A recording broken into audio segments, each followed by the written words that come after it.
In the spring of 1945, the last major battle of the European War was fought between the Soviet Union and Hitler's Third Reich. The Battle of Berlin, one of the most bitterly contested offensives of the Second World War, saw a gigantic Russian army of 2.5 million men unleashed in a massive assault designed to crush Nazi Germany once and for all. For the Soviet Union, Berlin was the ultimate prize. The city was the heart of the Reich. Its capture would bring immeasurable prestige to the conqueror. Just as important to the Russians, if the Red Army could take Berlin before the Western Allies, much of Central as well as Eastern Europe could be brought under communist control.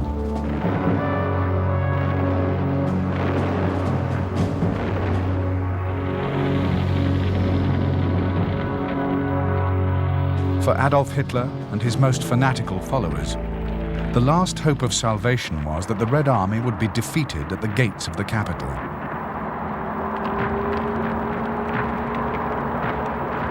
In reality, the Nazis' last defiant gesture served only to trigger the most horrific battle ever fought in a city. In the flaming ruins of Berlin, hundreds of thousands of Russian and German lives were lost, and the seal was set on a victory that would divide the continent of Europe for decades to come.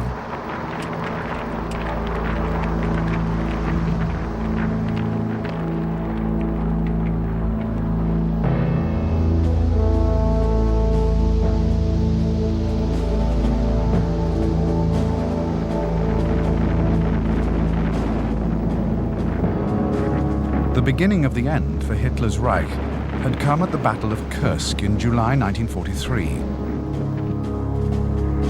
There, a massive German armored offensive, culminating in the greatest tank battle of the war, was utterly broken by the Red Army. At Kursk, any prospect that Germany could again take the initiative in the east vanished for good.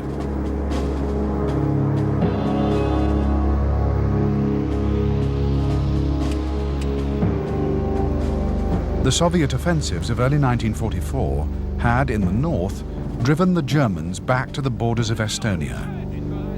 To the south, the Red Army had struck in the Ukraine and had destroyed the entire southern wing of the German armies. The next stage was to finish clearing the enemy from the rest of Soviet territory. The main thrust of the Russian summer offensive, codenamed Bagration, was against the German Army Group's center. The first blows fell on June the 22nd, and within 2 weeks, 3 Russian fronts had ripped through German lines, destroying 28 divisions and retaking Minsk.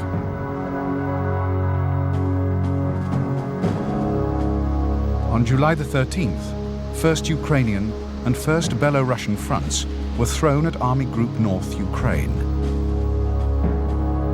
2 weeks later, the Red Army reached the river Vistula.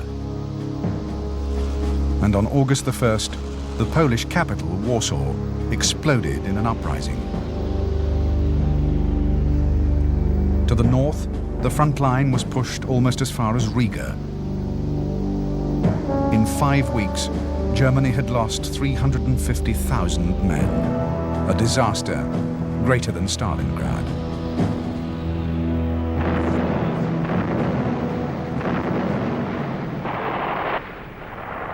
With the Allied landings in Normandy in June 1944, the situation most dreaded by the German High Command had become a reality.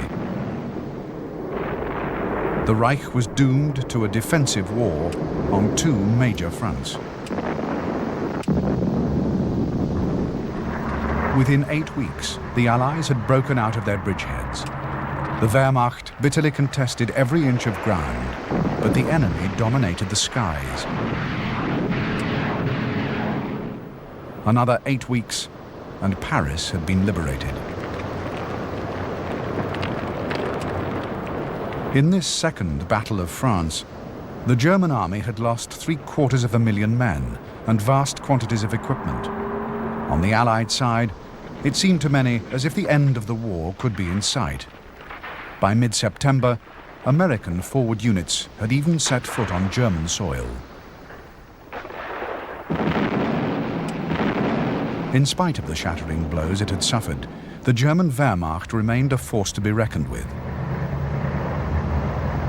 As the Allies had advanced, their lines of communication had lengthened, while those of the Germans had become shorter. As yet, the Allies had the use of only one major seaport and were at the limits of their fuel and ammunition. Along the front, German resistance began to stiffen. And while the British and Americans argued over strategy, the Wehrmacht regrouped for a last-ditch offensive. The object was to split the Allied armies in two by attacking through southern Belgium and the forest of the Ardennes.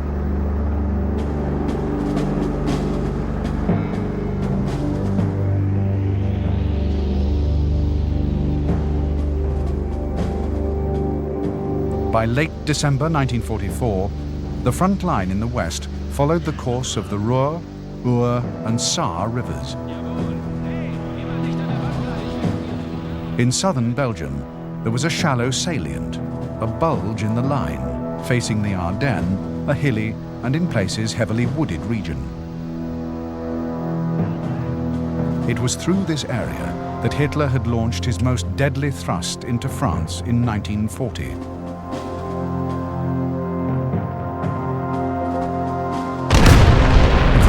That would become known as the Battle of the Bulge, the Germans had mustered the 6th SS and 5th Panzer Armies and the 7th Army.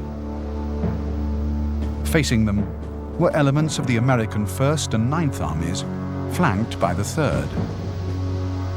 On the 16th of December, the Germans attacked.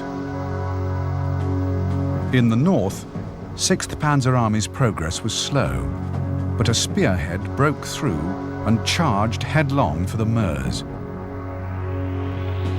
5th Panzer shattered the first inexperienced American divisions it encountered, and by the 18th was fast approaching Bastogne, a vital road and rail junction.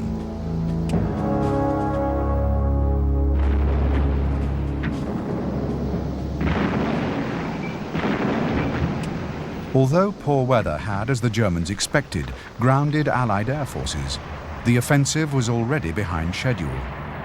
Wintry conditions and blown bridges were slowing the advance, and all German units were suffering from a desperate shortage of fuel. 5th Panzer had quickly surrounded Bastogne, but the Americans in the town refused to surrender, and by now, the Allies were recovering from the shock of the onslaught.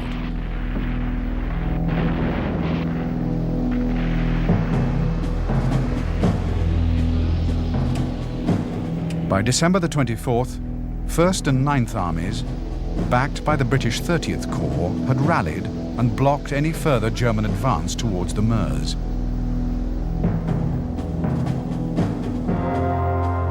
The US 3rd Army now turned 90 degrees and attacked the German flank from the south. On December the 26th, Bastogne was relieved, and with the weather clearing, the Allies unleashed their overwhelming air power.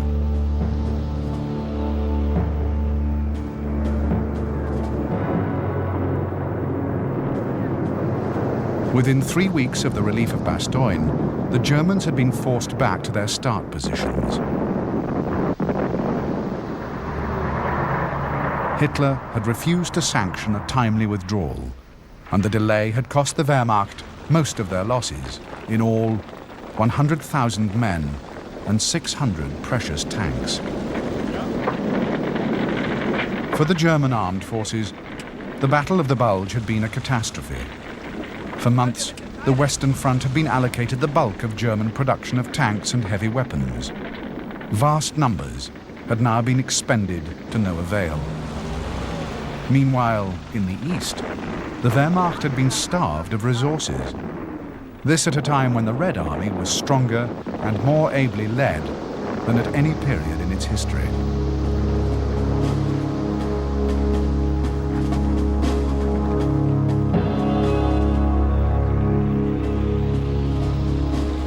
At the beginning of September 1944, 5 German army groups in the east had faced 11 fronts of the Red Army, along a line more than 1,200 miles long.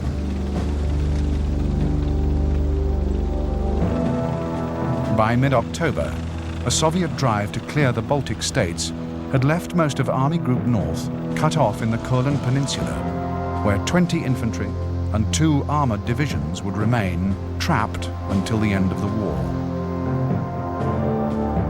To the south, 2nd, 3rd and 4th Ukrainian fronts had pushed into Romania and Hungary, and by late December had captured Belgrade and encircled the Hungarian capital Budapest. There, another 188,000 Axis troops were cut off.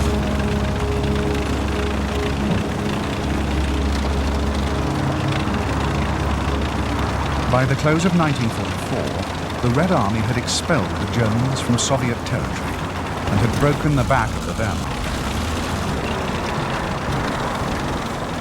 One by one, Germany's Axis allies had fallen by the wayside, and although fighting still raged around Budapest, all along the central and northern sectors of the front, Soviet forces had already begun a careful redeployment for the next major offensive. Planned for January 1945, this would be the final, all-out assault that would take the Red Army into the very heart of Hitler's Reich.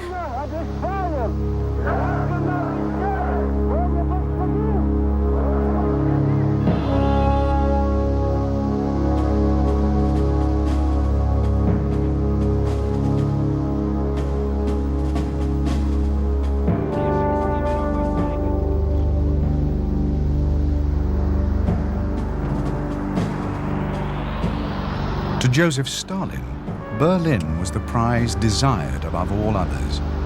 As the last refuge of Hitler, the capture of the Reich's capital would be the greatest possible symbol of victory. Stalin profoundly distrusted the Western Allies and was certain they would make a dash for Berlin at the first opportunity, in spite of their assurances. To mislead the Americans, he even claimed that Berlin had lost its significance and that the main target of the last Soviet offensive would be the city of Dresden. In fact, Stalin considered the capture of Berlin so important, he bypassed not just the Stavka, his political military council, but also the Army General Staff. Eventually, in the final stages, he himself would take command of military operations. Unlike Hitler, Stalin was usually prepared to accept the advice of his generals. He had a highly flexible and retentive mind, well suited to military affairs, and often took over briefings from commanders not showing sufficient mastery of their material. At Allied summits throughout the war, the Soviet dictator deeply impressed British and American leaders with his thorough understanding of logistics. Even with his most senior commanders, Stalin was supremely devious and manipulative. While he ordered his generals to cooperate with each other, he also contrived to spur them on by encouraging deep and bitter rivalries. At Stalin's instigation, the final drive on Berlin would be turned into a race in which commander would be pitted against commander. That the result would be a reckless expenditure of Russian lives was, to Stalin, a matter of supreme indifference.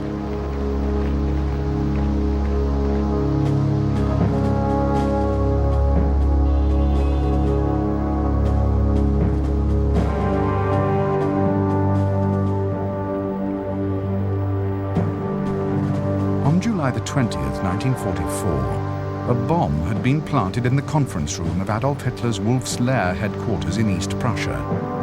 The blast had killed 4 men, but by an amazing turn of luck, Hitler had escaped with minor injuries to his legs and arms. Within hours, the first of thousands of arrests had been made. Even before the attempt on his life, Hitler's relationship with his generals had been stormy, but now he became utterly paranoid. Dependent on cocktails of drugs prescribed by his personal physician, Hitler grew increasingly disturbed, unstable, and prone to violent fits of temper. The gulf between the Führer and his generals was now so great that all meaningful communication had virtually ceased. Hitler took personal control of even the minutest aspect of military operations, and his constant refrain was no withdrawal.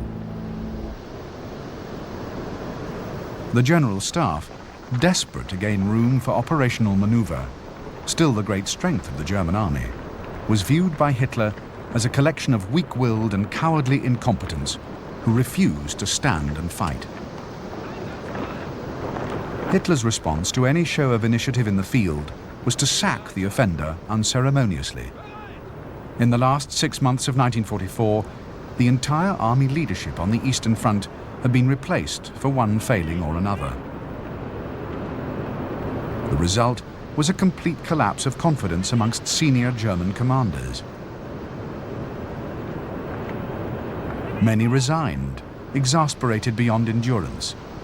The rest could do little more than stand humiliated on the sidelines, while the German armed forces and Germany itself was led to the brink of catastrophe.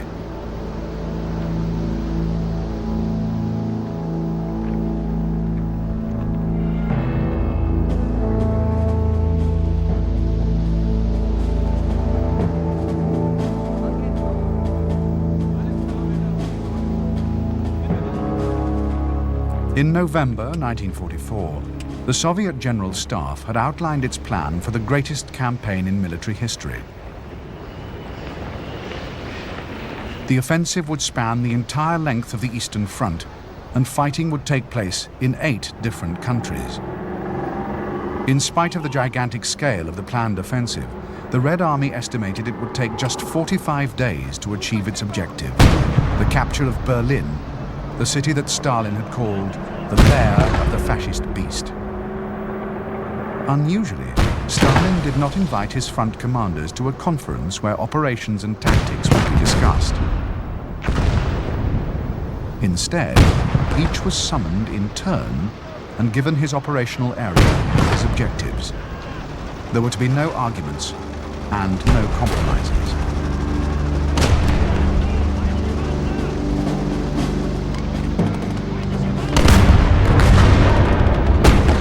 Of the 9 Soviet fronts which would take part in the Great Offensive, the 2 mightiest, first Belarusian and first Ukrainian, were chosen to spearhead the drive to Berlin. Standing opposite, blocking the path to the German capital, were Army Groups A and Central. To prevent them being reinforced, supporting attacks would be launched on both flanks. To the north, 2nd and 3rd Belarusian fronts would drive towards the East Prussian cities of Königsberg and Marienburg. In the south, 2nd and 3rd Ukrainian fronts would clear Hungary and strike into Austria.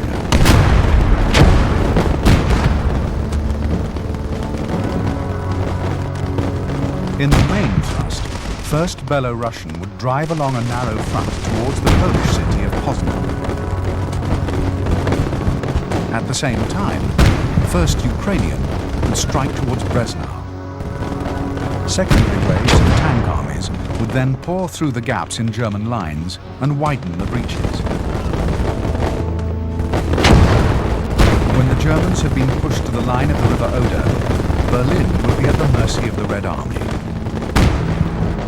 2 great flanking movements, and Hitler's capital would be doomed.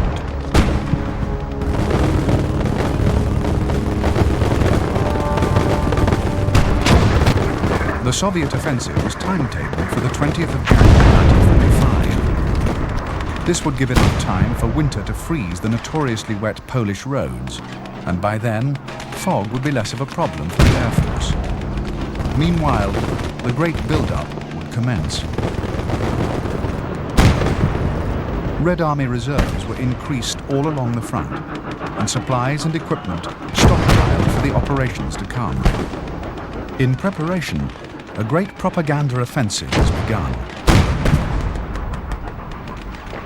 The Red Army was to be primed for its sweep into Germany by instilling in its ranks the deepest hatred of the German Wehrmacht and people. The keynote was revenge. The sufferings of the Soviet Union at the hands of the Germans were to be repaid in full.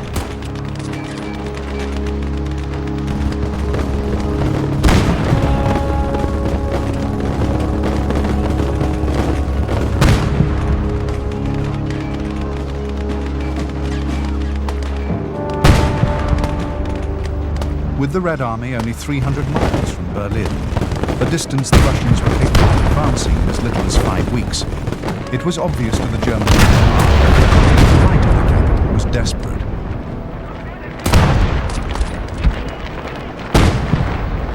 German intelligence calculated that the Soviet attack would begin around January the 12th, and that the enemy enjoyed an advantage of 11-1 in infantry, 7-1 in tanks, and 20-1 in guns. Hitler dismissed these estimates as rubbish. No reinforcements would be sent east from the Western Front, nor would German forces trapped in the Courland Peninsula be evacuated by sea to shore up the defences in the central sector. In his words, the Eastern Front must take care of itself. The result was an absolute dependence on fixed defensive lines, and for months, tens of thousands of civilians had been toiling to transform the Reich into one vast fortress.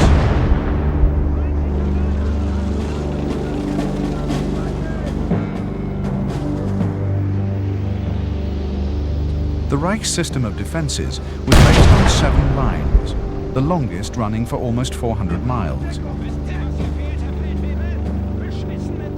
Each line bristled with anti-tank ditches, gun positions and village forts, and the defensive zone was almost 300 miles. Scattered throughout were heavily fortified towns or festoons.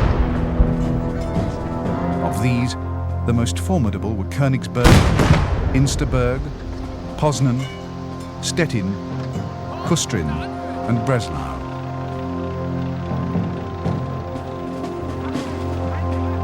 The second layer of the German defence was behind the River Oder in 3 belts 12 to 25 miles deep. If the Soviet army should cross the river and break through to threaten the German capital, they were to be stopped and crushed at the gates of Berlin itself.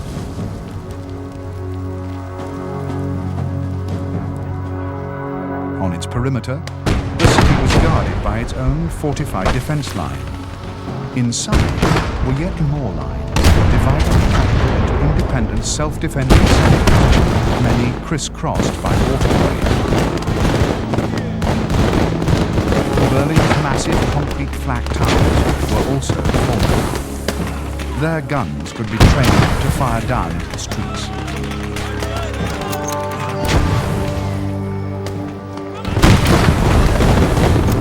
The will to fight was, the Nazi leadership believed, the key to survival for the shattered remnants of the Third Reich. The population, military and civilian, must be made to believe that in defeat they would be given no quarter.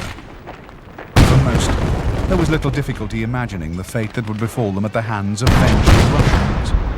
But the West, too, had added fuel to the fire of German resolve. Almost ceaseless bombing of the Reich cities had already left Germany in ruins, and in the summer of 1944, an Allied plan had been discussed which seemed to promise no mercy for the German people. Germany was to be divided permanently. Huge swathes of territory were to be given to the Soviet Union, Poland, France, and Denmark. All her surviving heavy industry was to be dismantled, and Germany was to be returned to a medieval state of small farmers and a subsistence.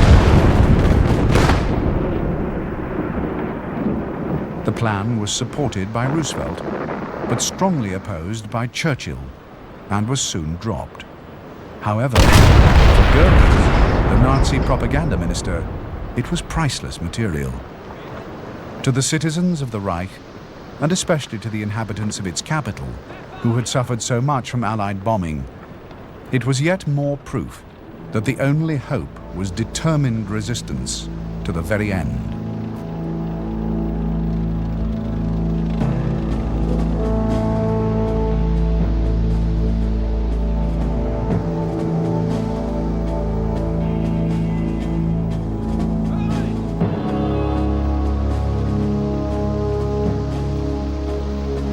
By 1944, Marshal Georgy Zhukov had already proved himself the greatest and most aggressive commander in the Red Army. Zhukov was Stalin's favorite general and a popular military hero. He was brilliant, ruthless, and had never once been defeated in battle. Zhukov had successfully defended Leningrad, and at the Battle of Stalingrad had encircled and captured the entire German Sixth Army. Zhukov had also played an important part in the great Soviet victory at the Battle of Kursk.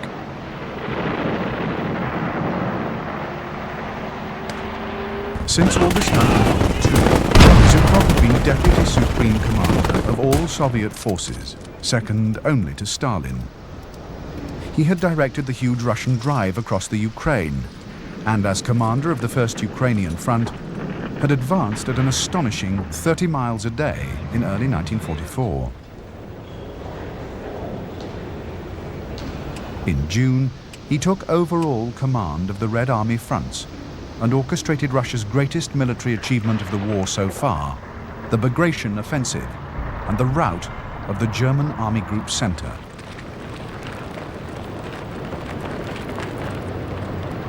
Zhukov's very success now threatened to make him an object of suspicion to Stalin, a situation usually attended with fatal consequences.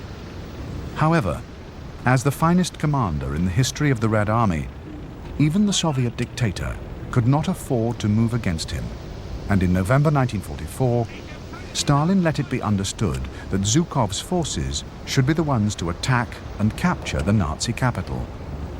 Only on the eve of the attack would Zhukov learn that with Stalin, nothing was certain.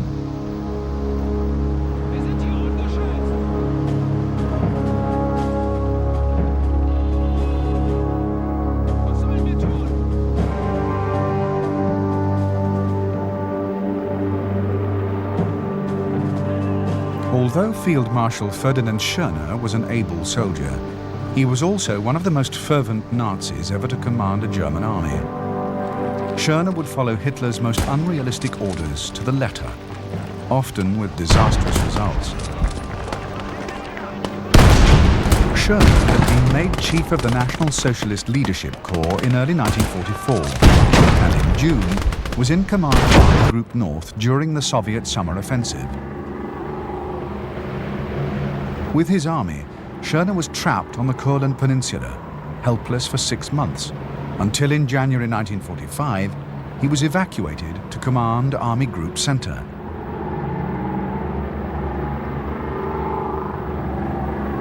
During the final Russian attack, far from reflecting the truth of the desperate predicament in which his forces found themselves, Schörner constantly fed Hitler's delusions with promises of victory. On the eve of the last battle, Schörner would be rewarded for his slavishness. Hitler would make him a field marshal and the last commander-in-chief of the Wehrmacht.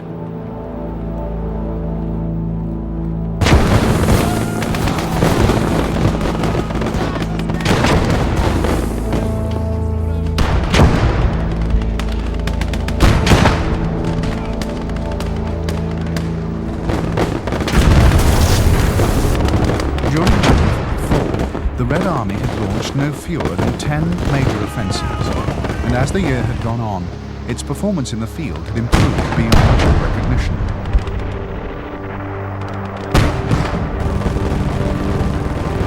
The Russian ability to conduct massive battles at encirclement speed now equaled or even surpassed the expert expertise of the German army at the height of its powers early in the war.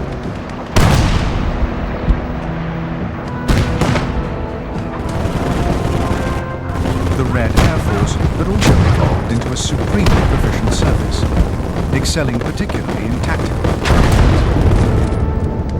Its effectiveness had been radically improved by decentralizing its command structure, so that Soviet air power could respond quickly and flexibly to requests for support from the ground forces. By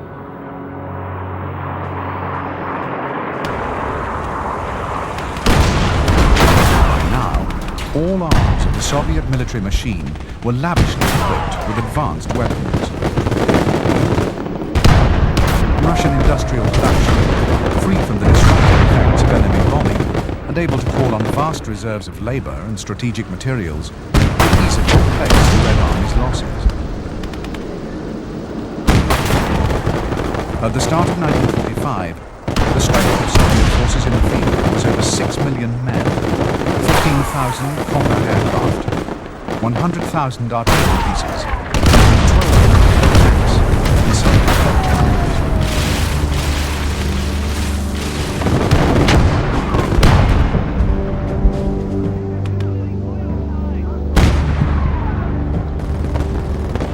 In 1943, the T-34, once the finest tank on the battlefield, began to lose its edge against greatly improved German tank designs. In particular, the T-34's 76mm was no longer effective against the heavy armor of the latest Panzers. The answer was to outgun the T-34 to an 85mm weapon.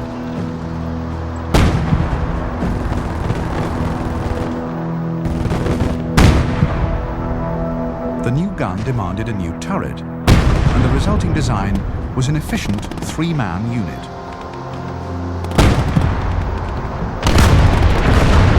Crew capacity went up from 4 to 5, meaning that the tank commander could concentrate on tactics and leave the gunnery to a specialist.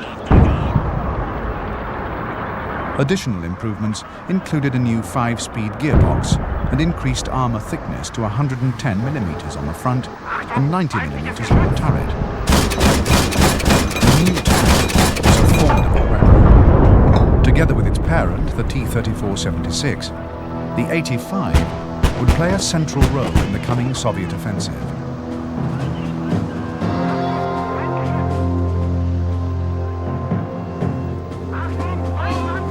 Introduced in February 1944, the Stalin II had been designed to counter the formidable German Panthers and Tigers. Although by German standards a medium tank, the Stalin was very heavily armored and mounted an enormous 122mm gun.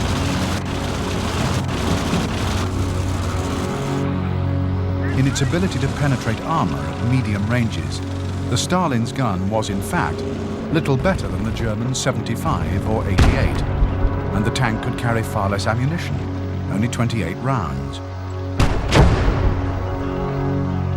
However, when firing high explosive shells against soft targets, the Stalin was extremely effective.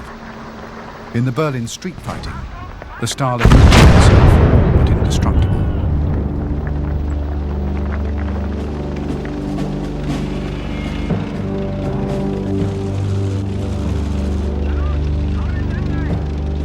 The Ilyushin II Stormovik ground attack aircraft was first introduced in mid-1941 and would go on in single and two-seat versions to become the most numerous aircraft in the Red Air Force and in the history of aviation.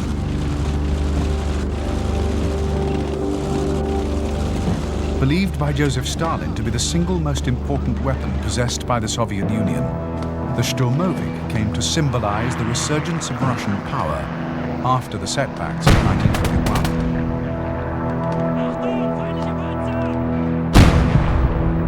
The Stormovik's capabilities in the ground attack role were due above all to its heavy armor protection. It had a continuous backbone of 7mm armor plate that protected the cockpit, radiators, and fuel tanks. The Stormovik could survive anti-aircraft barrages lethal to any other warplane.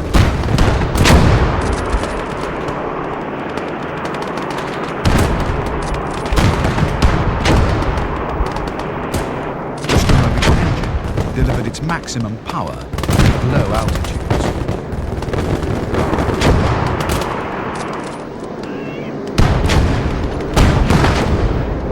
Armed with rockets, bombs, cannon and machine guns, the Sturmovik would play a leading part in the destruction of German armour and lines of communication throughout the final offensive.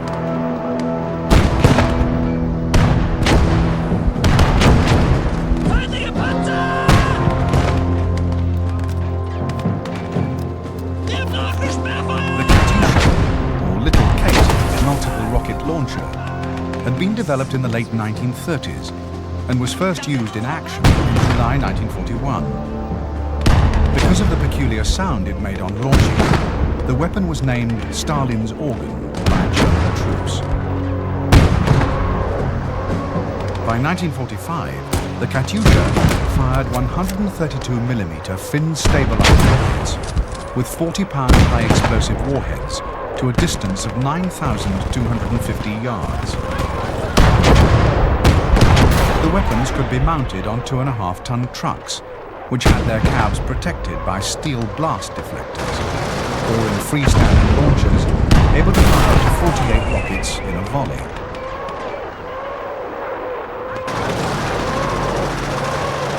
To the German infantrymen, the Katyusha was the most feared weapon in the Soviet arsenal.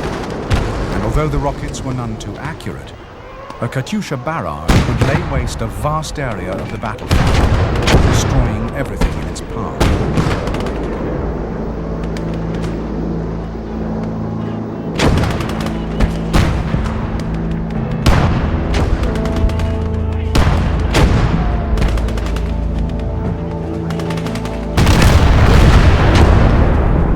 Since the Battle of Stalingrad, the Red Army had changed out of all recognition. Stalin had moved to curb the power of the detested political commissars, and a new generation of competent and dedicated officers and NCOs had risen on their merits to displace party loyalists.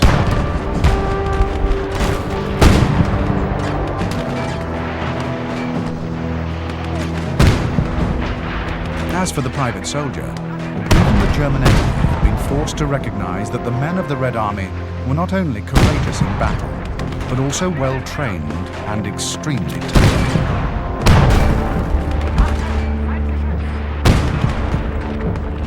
Many infantrymen had walked the 1,000 miles from Stalingrad to the Vistula, while home leave was practically unheard of.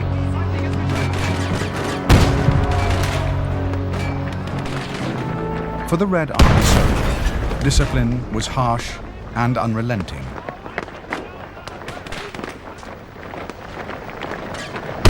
Stalin had said that it took a brave man to be a coward in the Red Army, and tens of thousands had been shot for desertion in Stalingrad alone. It was equally perilous to be incompetent or just plain unlucky, and rank offered no protection. During the course of the war, 238 generals and admirals would be shot or would die in penal battalions for failing to deliver the expected results. For commanders living with such a threat, the lives of ordinary soldiers were of little account, and there was an indifference to casualties that shocked even the Wehrmacht. The Red Army's offensive tactics reflected the value it placed on the lives of infantrymen. Major attacks were often launched not with elite guards armies, but by shock armies of infantry who would be thrown at the defences in vast numbers to create gaps which the elite units would then exploit. Often, the shock armies were themselves spearheaded by penal battalions, units made up of men who had committed military or civil crimes. Their missions were usually suicidal and could involve clearing minefields by marching across them in formation at gunpoint.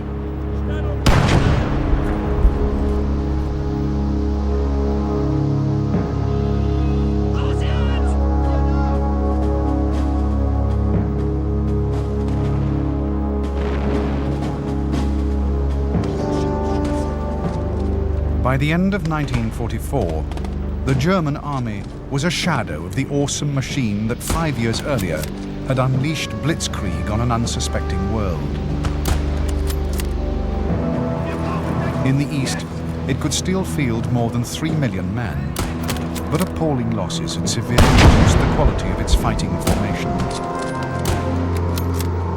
At Hitler's insistence, under-strength divisions that should have been merged were retained as independent entities, carrying a heavy burden of administration and logistical support. German industry, in spite of increasing its output of war material to the highest level ever, was failing to keep up with the enemy's production, or with German losses, particularly in tanks and aircraft.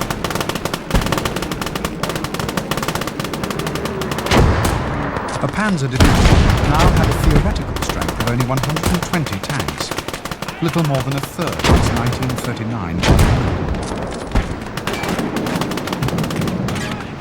In reality, many had less than 60, and the German army was increasingly relying on cheaper, less effective, self-propelled guns.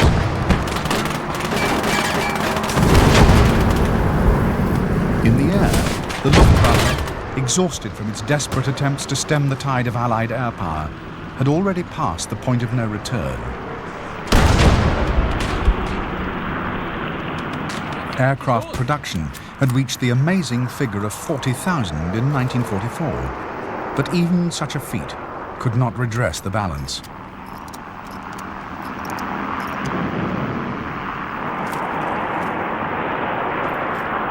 The Luftwaffe could still field fewer combat aircraft than it could in 1940.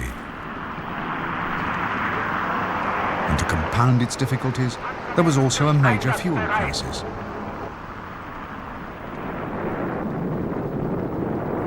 Allied bombers had systematically hammered the German oil industry, and in the coming months, fuel would become the constant preoccupation of every German commander of air or ground forces.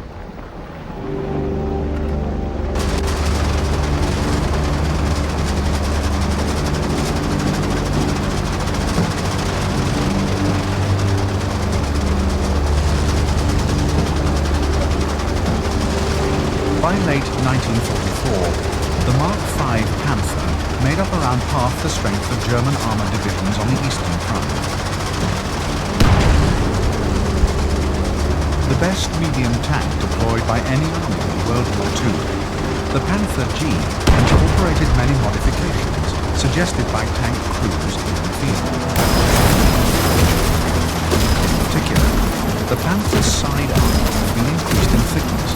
The reliability of the tank's rider had been greatly improved.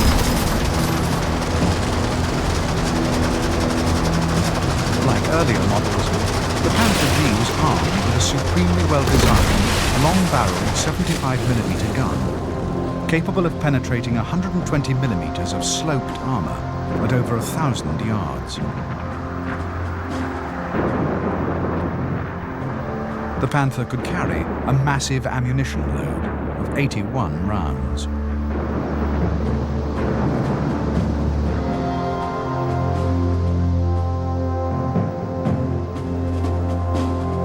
In January 1943, a new Tiger was ordered which would have a turret large enough to mount a longer, more powerful 88mm gun than its predecessor. The King Tiger's hull design was similar to the Panther, well sloped for greater protection, while frontal armour was increased to an unprecedented 150mm. The King Tiger weighed 70 tons and was the heaviest tank to serve in World War II. Delivered to frontline units in June 1944, the new tanks quickly showed they could easily destroy any opponent. In all, 489 King Tigers were built.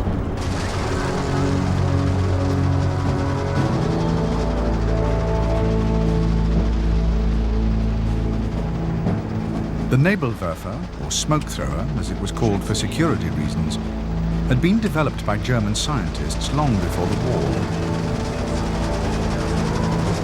Although rocket detachments were in service with the German army from 1934, the weapons did not see action until the invasion of the Soviet Union. There, the Nebelwerfer quickly showed itself to be an effective area bombardment weapon with a powerful demoralizing effect on enemy troops. The Nebelwerfer launcher was a simple design of 5 or 6 tubes mounted on a light trailer. The rockets were fired by electrical impulses, and a whole battery could be launched simultaneously. The first launchers fired 15-centimeter projectiles, but later, a more destructive 21-centimeter version was produced in significant numbers.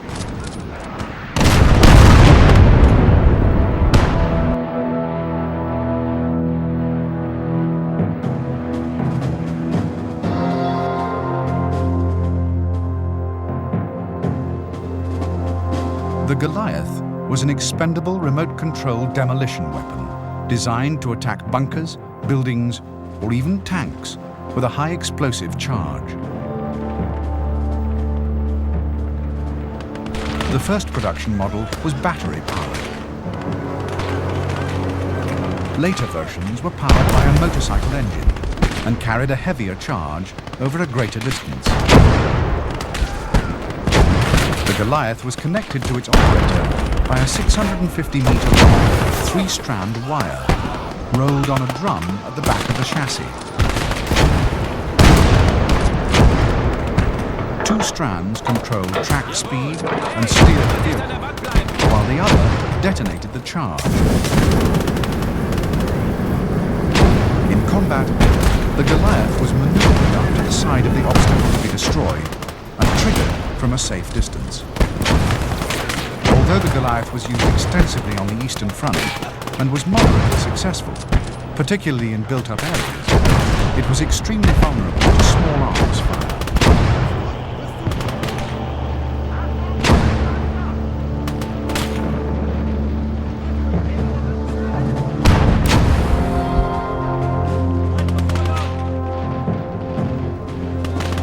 The Panzerfaust was a single-shot, throwaway anti-tank weapon. First produced in the summer of 1943, the device was a 120mm hollow charge stick bomb fitted into a tube which contained a propeller.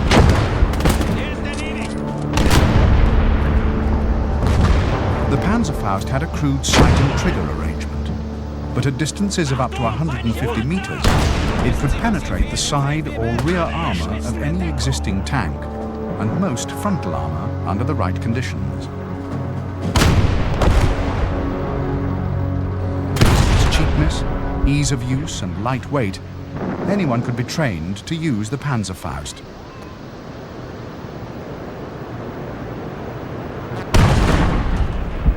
In the Battle of Berlin, Home Guard and Hitler Youth would use the weapon to take a heavy toll of Soviet tanks. Germany's second infantry anti-tank rocket was the Panzer Schreck, introduced in August 1944. A copy of the American bazooka, the weapon fired an 88mm shaped charge projectile. The launching tube was reusable, and because of its shape, the weapon was known to German troops as the stovepipe. By the last months of the war, large numbers of Panzer Schrecks and Panzer Fausts had been issued to tank destroyer battalions and Panzer Grenadiers. For the first time, the infantryman had become an extremely dangerous opponent for tanks, particularly in wooded or built-up areas where cover was good.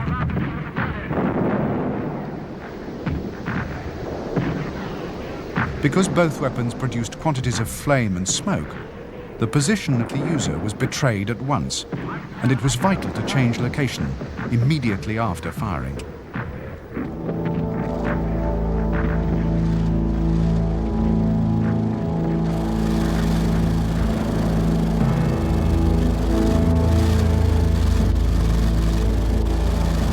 The MG-42, one of the most successful machine guns ever built, had been designed in 1937.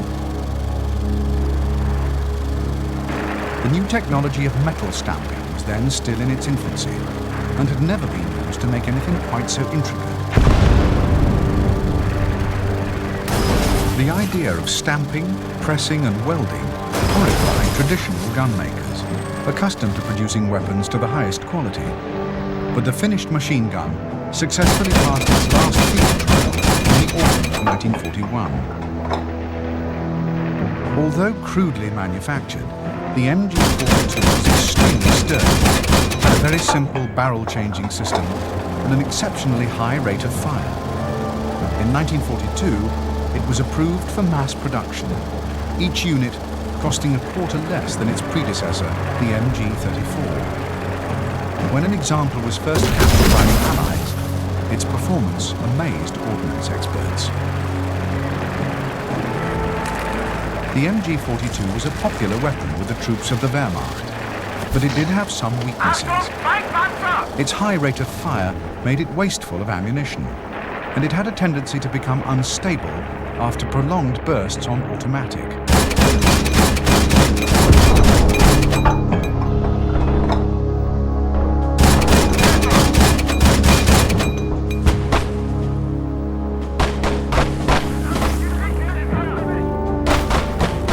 In the last half of 1944, the German armed forces in the east had lost 800,000 men. In the west, another 780,000 had been lost or were isolated. A vast reservoir of trained and combat-hardened soldiers had simply disappeared. Amongst the German population of military age, high-quality recruits were by now all but impossible to find. And with the Reich threatened from every side, there was little time for proper training. The army tried to make sure that raw recruits were led by experienced NCOs, but the policy was impossible to implement everywhere. The problem was compounded by Hitler's insistence on constantly raising new divisions.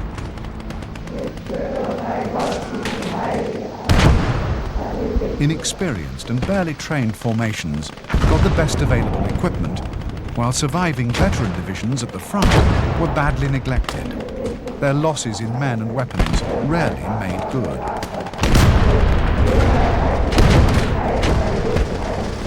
In one winter month, when 26,000 machine guns were delivered by German industry, only 1,500 went to frontline formations. The rest went to newly formed units.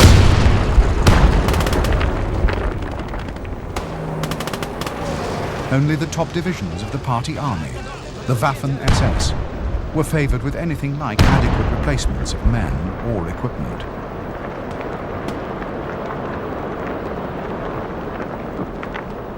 As Adolf Hitler's mistrust of the German army's officer corps had deepened, he had grown more and more convinced that party loyalty, fanatical obedience, and ideological purity were of far greater importance than professional competence.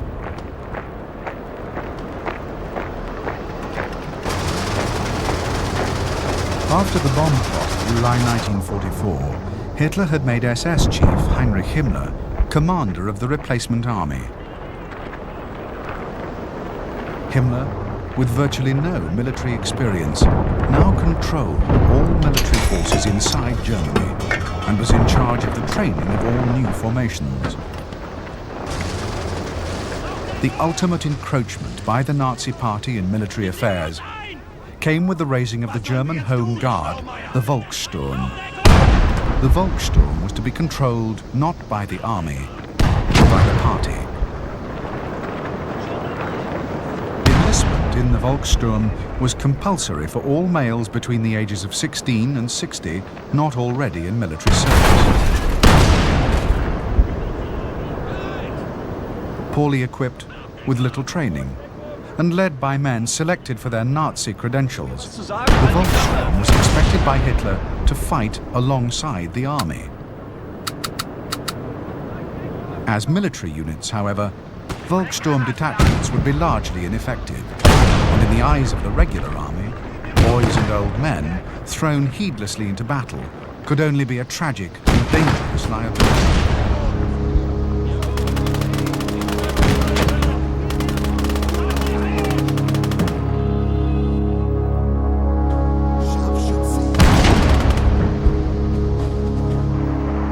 As 1944 turned to 1945,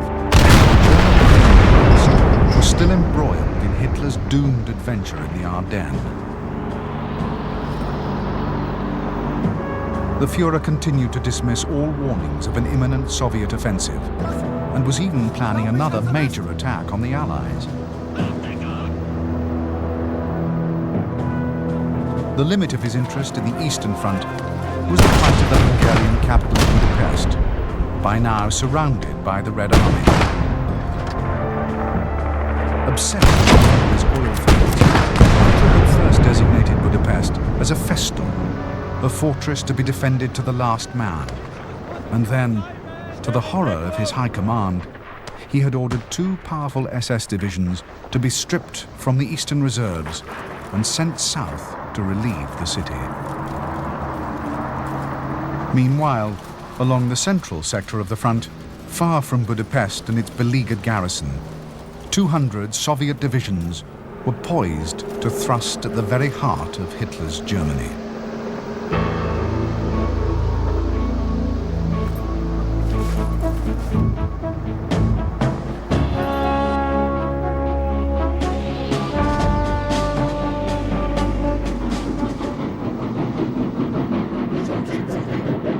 In preparing for its great assault on the German heartland, the Red Army faced formidable obstacles.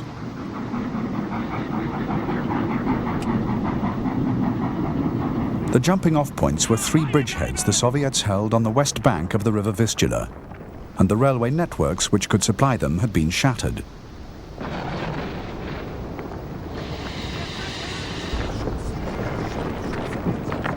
Enormous effort had to be expended repairing the lines, and in particular the bridge at Sandomierz, from whence the first Soviet blow would be struck.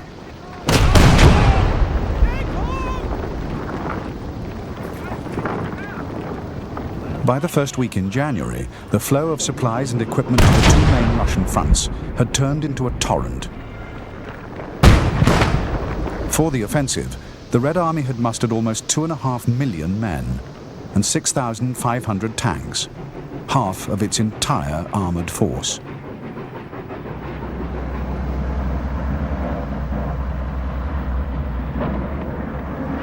The massive Soviet build-up was still far from complete when, from London, the British Prime Minister Winston Churchill wrote to Stalin. Churchill begged that the Soviet Union launch an attack as soon as possible to ease German pressure on the Allies in the West. Stalin had scheduled the start of the offensive for the 20th, but he agreed to change the timetable. The attack would begin on January the 12th.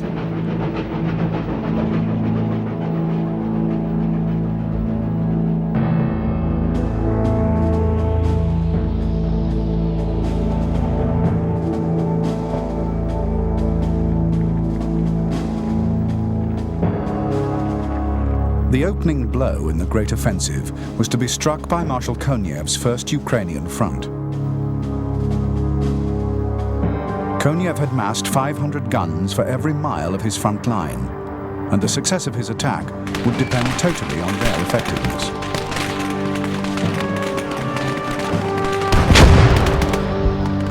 The 6,000 aircraft ready for the assault would be unable to play their part in the initial bombardment. The decision to bring forward the date of the attack had virtually guaranteed they would be grounded by bad weather.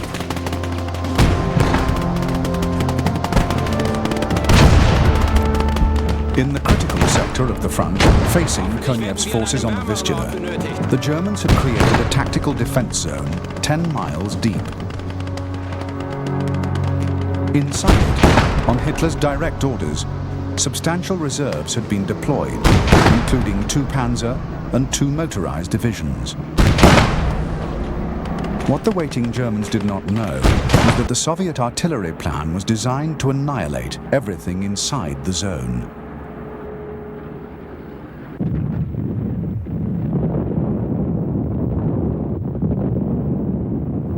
At 5 a.m. on the morning of January the 12th, 1945, Konev loosed his opening barrage. reconnaissance units were pushed forward, hard in the wake of the falling shells. After a brief pause, the guns opened up once more, and this time, the barrage lasted 1 hour and 47 minutes. Its effect on the defenders was shattering.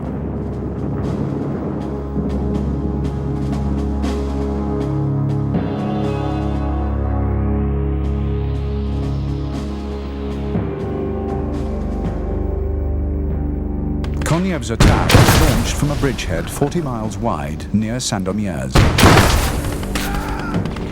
Standing in the path of his 1st Ukrainian were the German 4th Panzer Army and part of the 17th Army. The assault broke through German lines on a front 25 miles wide, annihilating 4th Panzer. By January the 25th, Koniev had reached the River Oder. To the north, 2nd and 3rd Belarusian fronts were poised to strike at the German 3rd Panzer, 4th Army, and part of the 2nd Army, defending East Prussia. The Soviets attacked on January the 13th, but faced with difficult, marshy terrain, they advanced only slowly, not reaching the Baltic until January the 26th. Meanwhile, in the center, Marshal Zhukov's 1st Belarusian front launched its attack on January the 14th. Zhukov smashed through the German defenses with such force that within 3 days he had taken Warsaw. By the 26th, the fortress city of Poznan was cut off, and the German front had virtually disintegrated. By January the 31st, forward elements of 1st Belarusian had penetrated to the middle reaches of the Oder, only 40 miles from Berlin.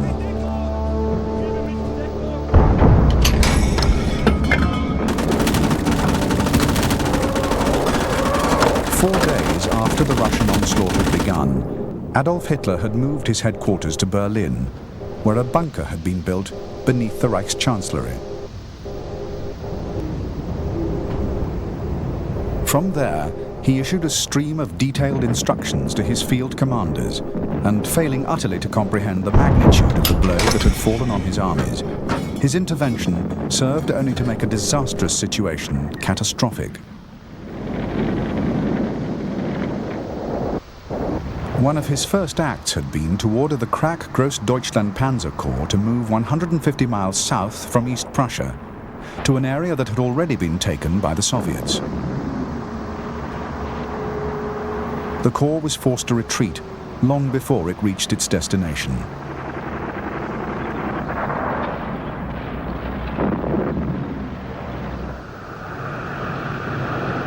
On January the 27th and 28th, German forces in the east were granted a temporary respite when fierce blizzards swept across Eastern and Central Europe.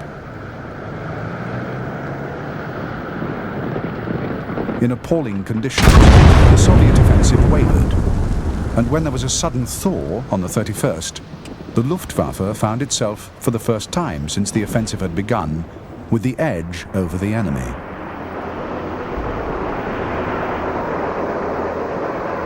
The German aerodromes around Berlin were hard-surfaced, while the grass fields of the Red Air Force were now a quagmire. In 2 days, the Luftwaffe flew 5,000 sorties, smashing supply columns and making movement almost impossible.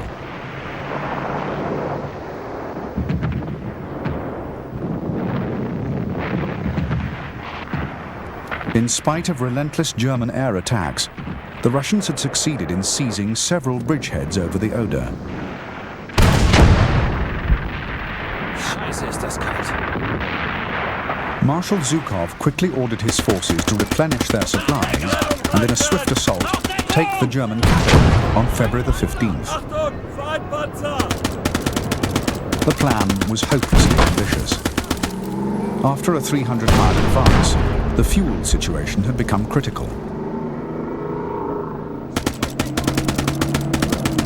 Bitter German resistance cost large numbers of casualties, and just as serious, amongst many Russian formations, discipline had all but collapsed. For vast numbers of Red Army soldiers unleashed on German territory, rape and plunder had become vastly more attractive than fighting. To compound Zhukov's problems, 1st Belorussian's northern flank was now dangerously exposed.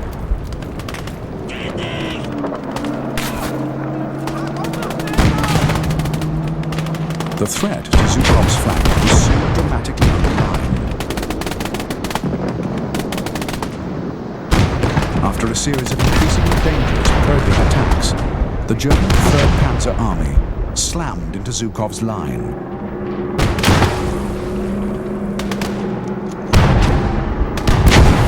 At first, 3rd Panzer made rapid progress, but on February the 17th, its commander, General Wenck, was seriously injured in a road accident.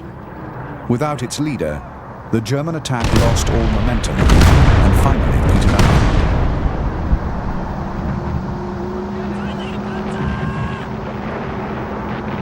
Although unsuccessful, 3rd Panzer's counterattack had an effect out of all proportion to the damage it inflicted. To Marshal Zhukov, it was clear proof that his flank must be secured before the drive to Berlin could be resumed.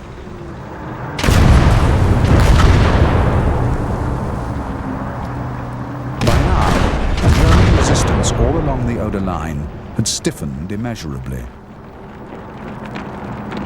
The western defences had been virtually stripped to put every possible man and weapon between the Russians and the capital.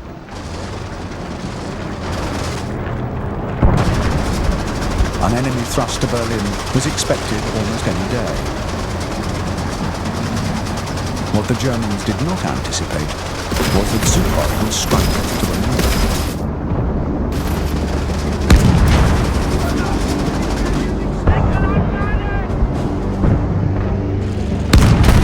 Russian operations to clear the northern flank began on March the 1st.